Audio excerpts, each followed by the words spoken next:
বন্ধুরা, আজকে আমাদের রাধাকৃষ্ণ মন্দির প্রাঙ্গণে যে নাট মন্দির হওয়ার কথা ছিল, সেই নাট মন্দিরের আজকে পিলার ঢালাইয়ের দিন। আর এই পিলার ঢালাইয়ের দিনকে চরম বিপদে পড়তে হয়েছিল এলাকার মানুষকে। আর কীরকম বিপদে পড়তে হয়েছিল সমস্ত কিছুই তোমাদেরকে বলবো। তো দেখো, পিলার ঢালাইয়ের আগে যেহেতু পুজো দিতে হয়, তো সেই কারণে পুজো দেওয়া হচ্ছে। আর এই পিলার ঢালাইয়ের জন্য যে সমস্ত সরঞ্জাম লাগে, যেমন বালি, সিমেন্ট, খোয়া, সমস্ত কিছুই কিন্তু চলে এসেছিলো সকাল সকাল গাড়ি বোঝাই করে। তো সেই গাড়ি বোঝাই করে পাথর আসার পরে সেই পাথর ফেলেছে রাস্তার মাঝখানে।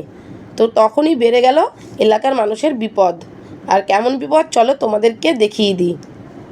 হঠাৎ করে পুলিশ এসে রাস্তাটা পুরো ক্লিয়ার করতে বলল। মানে এই যে রাস্তায় পড়ে রয়েছে খোয়া, বালি, এগুলো ক্লিয়ার করতে বলল। কারণ হলো আগামীকাল 29শে এপ্রিল বিধানসভার শেষ দফার ভোট। আর এই ভোটের সময় কোনো রকমভাবে বুথ কেন্দ্রের সামনে কোনো পাথর, বালি, কোনো কিছু দিয়ে জাম করা যাবে না। রাস্তা পুরো ক্লিয়ার রাখতে হবে। যেহেতু এই যে রাস্তাটা দেখতে পাচ্ছ, এই রাস্তার শেষ মাথায় হবে আমাদের ভোট কেন্দ্র, যার কারণে পুলিশ এসে বলে গেছেন ইমিডিয়েট এই বালি আর খোয়াগুলো ক্লিয়ার করতে রাস্তা থেকে।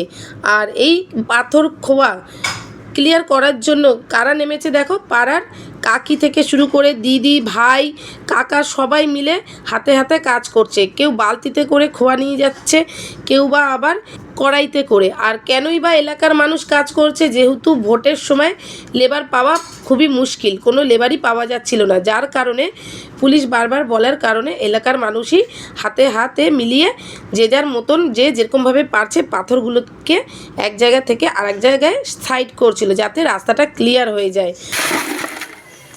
যে কাজগুলো মানে লেবারের করতো, সেই কাজ এখন পাড়ার ছোট ছেলেরা, ভাই, দাদা, কাকা, কাকি সবাই নেমেছে এই কাজে। সবাই মিলে হাতে হাত লাগিয়ে কাজটা করছে, যাতে তাড়াতাড়ি করে কাজটা হয়ে যায়। যেহেতু এই কাজগুলো তো আমাদের করার অভ্যাস নেই, তাই একটু টাইম লাগবে। যদি লেবার থাকতো আরও রানিংসে হয়ে যেত।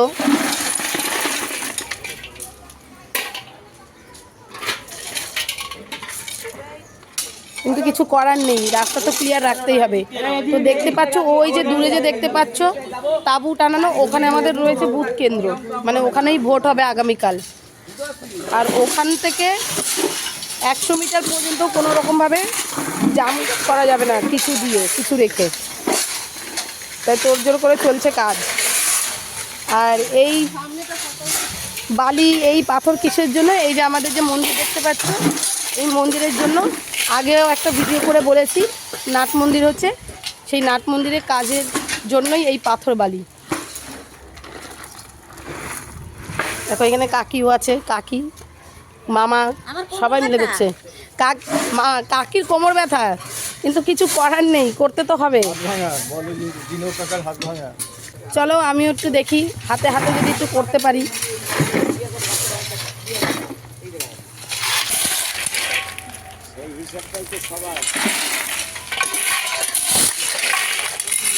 আমার কি করা মাল ঘর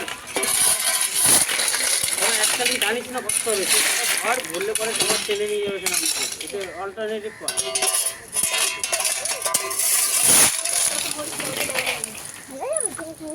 তুই কি করছিস? ওই ধরে রাখতে বললে। তারপরে অবশেষে সবাই একটু স্বস্তি পেল, কারণ অনেক খোঁজাখুঁজির পরে পাওয়া গিয়েছিল কিছু লেবার, যারা খুবই ইজিলি খোয়াগুলোকে এবং বালিগুলোকে রাস্তা থেকে অনেকটাই সাইড করে দিয়েছিল এবং রাস্তাটা অনেকটাই ক্লিয়ার হয়ে গেছিলো।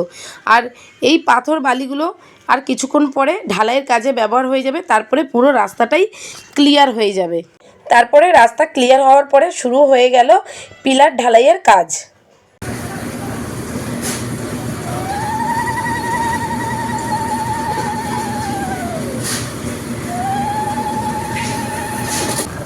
মানে এই নাট মন্দির রেডি হওয়ার পরে আর একটা ব্লগ করে তোমাদের দেখাবো যে নাট মন্দিরটা কেমন হলো, কারণ এখনও কাজ হতে অনেক টাইম বাকি।